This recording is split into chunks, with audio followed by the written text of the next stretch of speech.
Everyone, welcome back to another video. In this one, I'm going to take a look at what I thought was the most important or interesting things that happened with this patch. I did a highlight video for the last patch when it just dropped, and it seemed to be pretty well received, so I decided to do it again for this one.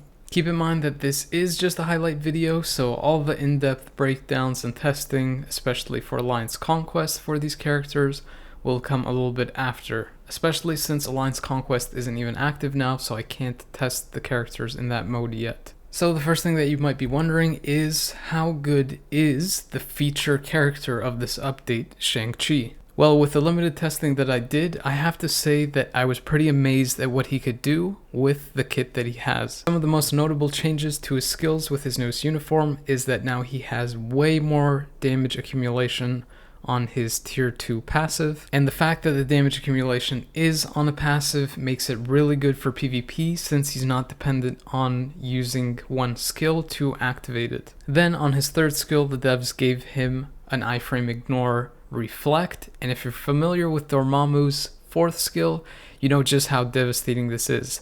But not only does it have the iframe and reflect, it also gives him 50% instant HP healing, invincible, and it reflects 80% of the damage received as opposed to around 40 or 50 I think that Dormammu had. And to top it all off, the cooldown on this skill is extremely low, so he basically uses it all the time, and this skill basically makes him a one-shot character for PvP. His fourth skill gives him 100% ignore to dodge, which is really good for PvP, but also high stages of World Boss Legend in PvE. And then his fifth skill gives him that popular frenzy buff that gives him increased damage as well as crit. That's not the interesting part about this skill though. The interesting fact is that it has a 33-second cooldown, which by most standard skill cooldowns is kind of long, but because they've designed his kit in a certain way, it's actually pretty favorable to him since it ends up building up his T3 a lot faster. If you aren't familiar with the mechanic of building up your T3, if a skill has a high cooldown, then it ends up giving you more of the meter to get to 100% of the T3 skill and be able to use it. So his tier 1 passive is the reason that I mentioned that the fifth skill having a long cooldown is beneficial, since essentially his fifth skill is on a 9-second cooldown instead of 33, because anytime you use the flying kick skill, which I believe is the first skill, you basically reset the fifth skill. So it ends up filling up your meter a lot quicker while having technically a 9-second cooldown. And then the fifth skill is really unique in that it does 0 damage but gives you crazy buffs that last for 13 seconds on your character. And with that reset mechanic with the fifth and the first skill, you basically have this up a lot. An interesting thing to note for the ultimate is that after you use it, you really want to go into the fifth skill since it gives you 150% increased attack for that skill on top of the 90 that you get to all skills. Besides that, you also get 100% health recovery back, which makes this character pretty interesting for modes like the new timeline survival one, that you basically lose the character if they die. So if you can get all that health back, then it's really great for that. Also, I'll be breaking down that mode a little bit closer to the end of this video. The last thing that I want to touch on is that his uniform passive now gives him up to 40% damage mitigation, which is really good and could potentially be amazing with a steel mighty authority that gives you that added mitigation on top of that. In terms of potential skill rotation, most of his skills can't really be cancelled except for his ultimate, where you can basically cancel it right away to get the buffs. In terms of rotation, you basically want to use the fifth skill first to get the damage buff on the character, then go into your first skill to reset the fifth skill, go back into the fifth skill, and then use the third and fourth as filler to fill up your ultimate. And then once your ultimate is filled, you basically want to go into your fifth skill again if it's available. If it isn't, then you go into your fourth skill. In terms of a build, I think a CTP of Authority might actually be really good, like I mentioned before, though a regen probably could be just as good, but he does end up healing a lot, so I don't think you get too much from the regen's recovery since he basically heals up to full, spamming that third skill. That said, the testing that I did in Timeline wasn't even with a CTP, but with an obelisk that had HP, crit, and 3 seconds of invincible on it. Even still, I ended up wiping out a full team of revive metas without even struggling and with a pretty basic, not even finished build. And to top it all off, the character isn't even T3 yet. You can see just how deadly that third skill is, since he basically just uses it, and even if the opponent isn't an iframe, they basically just down themselves from doing all the damage. Now if you thought that was impressive, just look at what he can do to T3 Doom. Most of you should know how deadly Doom is, especially in Timeline, but also in Alliance Conquest. And even Colossus, that reflects his physical damage, really isn't a match for him. Even a Blast Gene isn't a match for him. I mean, I did end up losing to the revive, but the fact that he survives this long and can defeat her so easily just shows you how good he is in PvP. To put into perspective what I was able to do with him at T2, this is what my build looks like. I don't have a CTP, and I don't have any Urs on him at all. I did end up T3ing him to test him out in PvE content, and I have to say I was quite surprised at how well he did, considering that I didn't have a damage proc, and that most of his skills can't be cancelled. You're basically just doing them one after another. But all those damage buffs from his skills end up making a pretty big difference, since he does have that 100% dodge rate ignore, he can iframe ignore, and he has that 150% increased damage to one skill, the chain hit damage, as well as 90% damage increase to all skills for that 13 seconds. And if his damage accumulation skill is up, he ends up doing a crazy amount of burst damage. You can see here that with my 16% pierce on cards, as well as his own leadership and 2 supports, I was basically able to take down Null in 1 minute flat, or close enough. Now, I don't want to overhype his damage for PvE content, since I can't really tell for sure without having a damage proc, and I'm not entirely sure if he's really that proc friendly for a CTP of energy, so you might maybe have to go with a CTP of rage, though that's probably up to some of the other players to figure that out, since I'm not really going to be testing that specifically. Regardless, I also did a test in squad battle with no damage proc to see what kind of numbers he would put up, and surprisingly he did pretty well for no damage proc, since I averaged around the 5 million mark with no damage proc for most characters that are kind of good for PvE, and he scored around the 6 million mark. So I suspect that if you use something like a CTP of Rage, you could push the 9 million mark without too much issue. You might also be wondering what those blue numbers are, and that leads into my next kind of topic of a conversation, which is the new instinct mechanic. With this update, they added a new form of damage that comes from instinct, and every character now has an instinct tag, which you can see when you look at their hero details. So those blue numbers that you saw in the last image basically is the instinct damage that you are now doing with your character. The mechanic itself isn't really explained too well, only that you get these instinct stats from ranking up and from having it as one of your tags on the character, which every character now has. In addition to this, the all attack and all defense stats in the game or throughout the game, whether it be buffs, ISOs, or whatever it is, has now been changed to say basic attack and basic defense. I don't think this name conversion changed anything in terms of the stats. I believe it's just to make a better distinction in the future when they have more sources for increasing your instinct attack and your basic attack that you get from other sources. So the other sources being things like ISOs, uniforms, and things like that that we currently have, and is how we've mainly been building up our characters. Mechanic might be a little bit confusing, so the easiest way that I think you can think about it is to imagine the blue damage sort of being like another layer of damage like you would get from crit and crit damage. So with crit and crit damage, you would do your normal damage, and then when you crit, you have that different layer of damage that's also calculates the crit damage, right?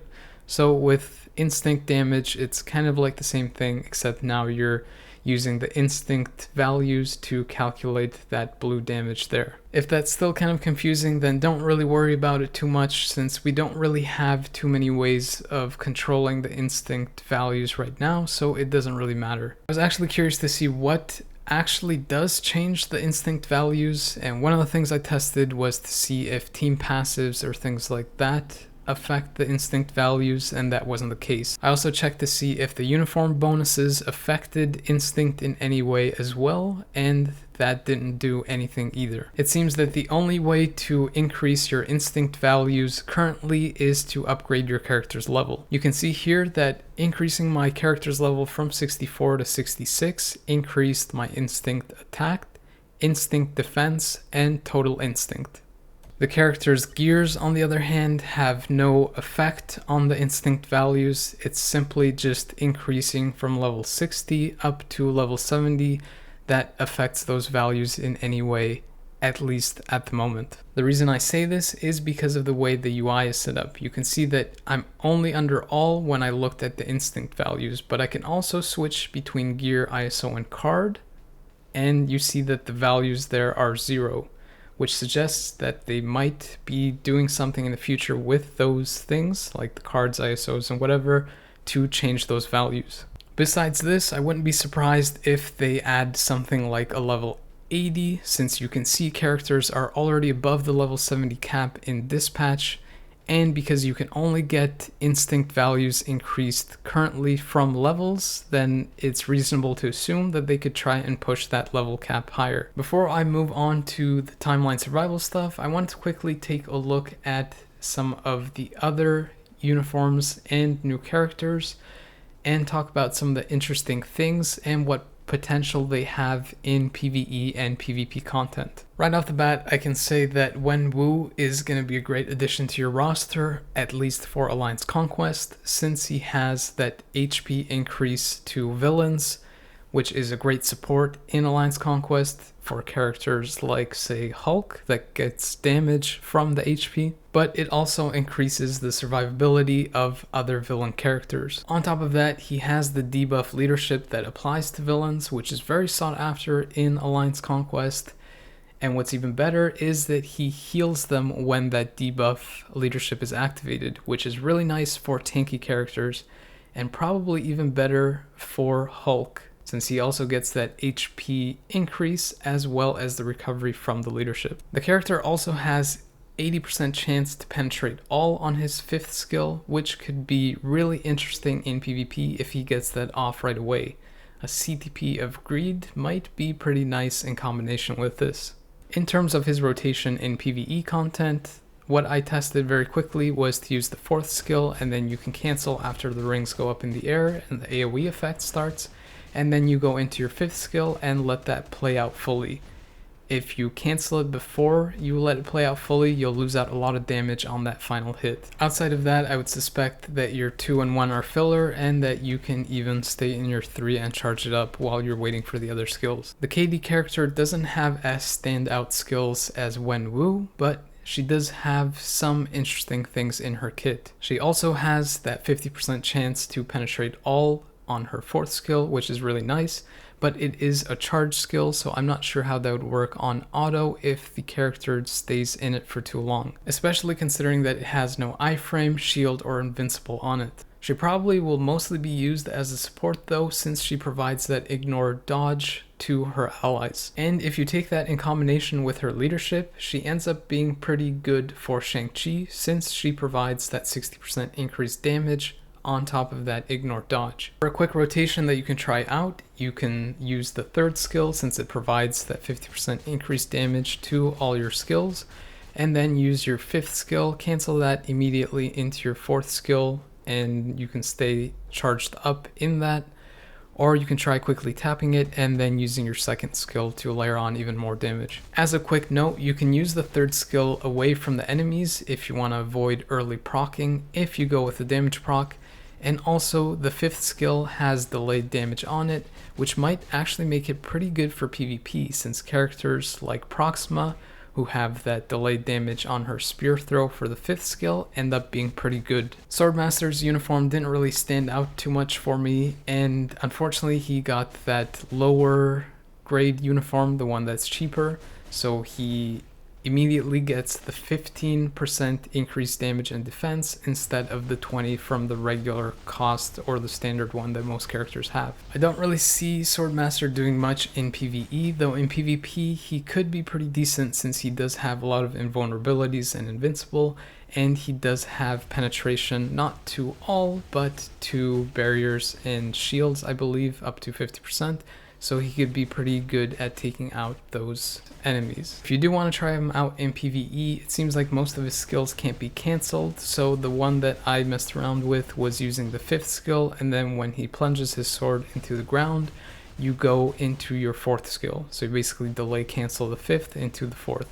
Arrow looks like she might have a little bit more potential since she does have that 0.9% damage accumulation for damage dealt in her kit. The other nice thing for her in PvP content is that she's a speed type that deals energy damage, so you can kind of bypass some of those Luke Cage, Black Dwarf, and Colossus leaderships, or even Wong leaderships that have a blast type hidden behind them. Unfortunately, like Swordmaster, her skills can't really be cancelled. I mean, they kind of can, but they have to be delayed cancelled, so I'm not really too sure if she's too proc friendly, and if you do use a single skill damage proc, you might not get the most damage out of her since you're probably only going to be using 2 skills at most. I'd probably guess that a CTP of Rage might be pretty decent for her in PvE, and for PvP you could probably go Authority or Destruction and do pretty well since she does have a lot of kind of survival in her kit through iframes and other things,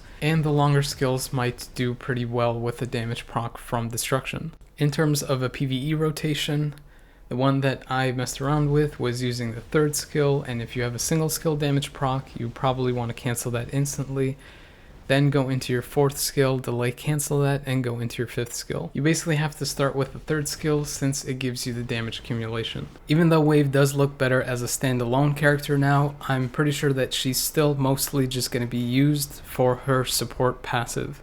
That means you'll probably awaken her to get another support in World Boss Legend in certain stages that have restrictions for female and possibly even speed. But besides that, she does have some good trade-offs for PvP in that she's also a speed type that does energy damage, and since most likely you're going to use her with 2 other strong characters in Alliance Conquest content, if she survives, then her awakening skill will pretty much wipe out the 2nd set of opponents. If you want to mess around with her in PvE content, one rotation that you could try out is doing 5, cancel 3, very slight delay cancel 4.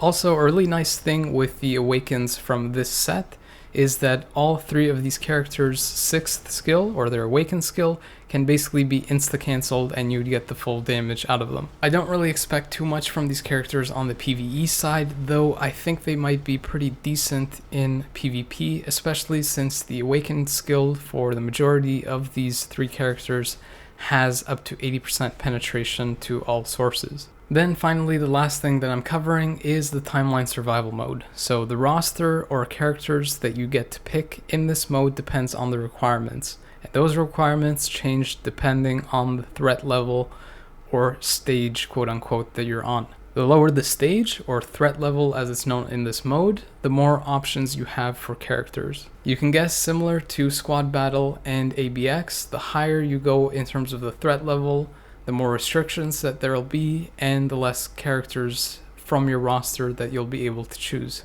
You can repick characters that you pick in the first threat level in the next threat level, so you don't really have to worry about that. And in the bottom left corner, you can see how much temporal energy you have or how many moves you can make before you have to wait for it to recharge. Each energy point currently takes 1 hour to recharge, so in 5 hours you should be back to full. The mode in itself isn't really too complicated. You basically start on kind of like a checkerboard, and the goal of the mode is to get to a square that has the little icon, which is a skull and 2 swords crossing, which is the final boss. You have to take out the final boss in the stage, or the threat level again as it's called, and then you can move on to the next threat level. Similar to board games, the tiles differ from one another, so you're not always going to be fighting, which is indicated by the two swords crossing.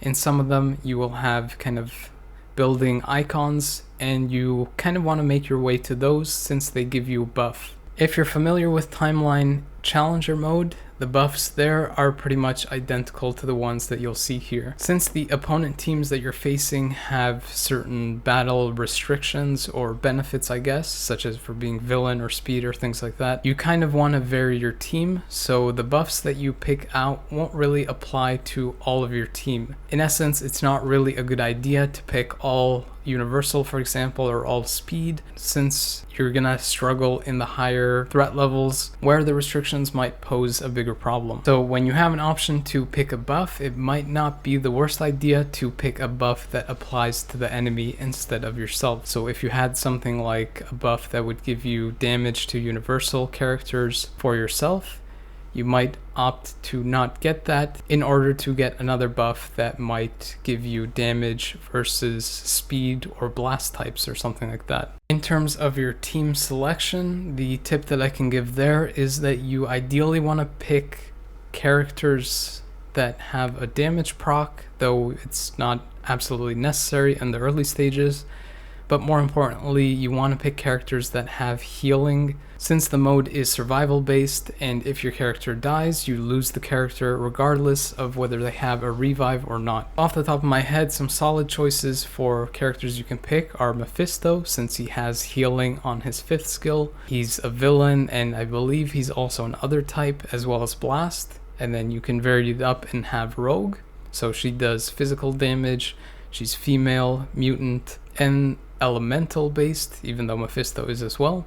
And then Loki with his president uniform also has healing, as did Rogue, and he has really good damage. He has all defense down, he's a villain, it's energy based, so you kind of get a lot of variation by choosing characters like this. The other obvious thing to keep in mind is that you want to pick at least one character that has a decent leadership that your team can benefit from. Here on the 2nd threat level, for example, you can see that characters need to be tier 2 and level 60 as a base requirement, but the other ones that you see off to the right there are recommendations for your team. So one important thing to note is that awakened characters have their awakening skills available as soon as you start the fight, so largely in this mode, awakening characters are going to be probably better than T3 characters, at least for the earlier stages where the fights are really quick. As I was looking through the roster, I realized that Rescue might end up being the best character for this mode